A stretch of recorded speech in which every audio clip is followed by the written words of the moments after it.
ہاں بھائی نے سوال پوچھا ہے مرحوم ماں باپ کی نمازوں کا فدیے کا کیا طریقہ ہے. یہ بہت اہم سوال ہے, اس کو اچھی طرح سے جواب کو سمجھیں. لوگ کیا کرتے ہیں, والدین میں سے کسی کا انتقال ہو گیا تو ان کی ساری زندگی کی نمازیں کاؤنٹ کرتے ہیں کہ کون کون سی نمازیں انہوں نے نہیں پڑھی ہیں. پھر علماء کرام سے رابطہ کرتے ہیں کہ حضرت میرے والد کے ذمے مثال کے طور پر 3000 نمازیں تھیں, تو کیا شرعی طور پر ان کا فدیہ مجھ پہ دینا لازم ہے؟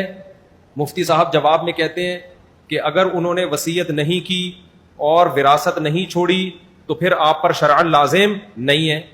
پھر بندہ یہ پوچھتا ہے مفتی صاحب سے, اگر میں خوشی خوشی یہ دینا چاہوں تو کیا میرے والدین کو فائدہ ہوگا؟ مفتی صاحب جواب میں کہتے ہیں ہاں, جملہ مکمل کریں, ہوگا. پھر اس کے دل میں یہ بات آتی ہے اگر نہیں دیا تو عذاب ہوتا رہے گا. تو بتاؤ دنیا میں کون ہے جو ماں باپ کو عذاب میں دیکھنا چاہے؟ اس کا نتیجہ یہ نکلتا ہے کہ عملی طور پر وہ یہی سمجھتا ہے کہ مجھے دینا ہے. نہیں آئی. اور 4-5 ہزار نمازوں کا فدیہ 4-5 ہزار روپے نہیں ہوتا, جائیدادیں بک جاتی ہیں لوگوں کی.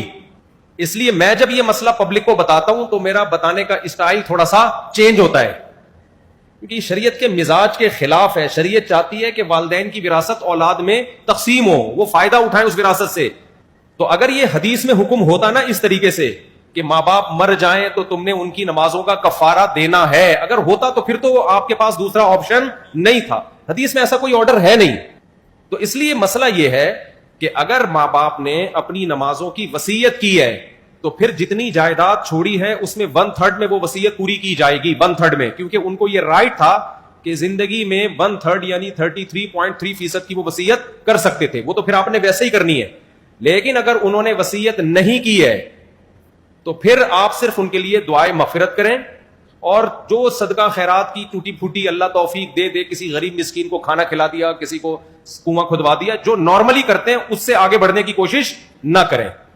اور اپنے اوپر ایک چیز مسلط نہ کریں کہ پتہ نہیں میرے ماں باپ نے نمازیں چھوڑی ہیں تو عذاب میں نہ ہو, بس دعائیں مغفرت کریں, اس سے زیادہ نہیں, کیونکہ شریعت ہمیں تنگی میں نہیں ڈالنا چاہتی.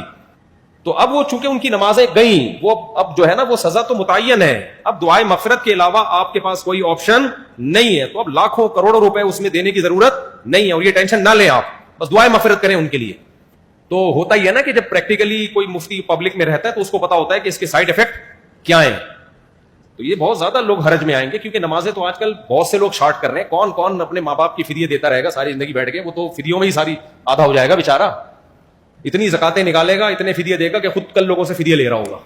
تو اس لیے اب آپ کے پاس سوائے توبہ استغفار کے کوئی آپشن نہیں ہے. تو اب وہ نمازیں چھوڑ دی, بس توبہ کرو, اللہ معاف کر دے. اللہ سے امید ہے آپ دعائیں جاندار طریقے سے کرو, اللہ سے امید ہے اللہ معاف کر دے گا. اور نارملی جو صدقہ خیرات ایصال ثواب کے لیے کر سکتے ہو وہ کرو.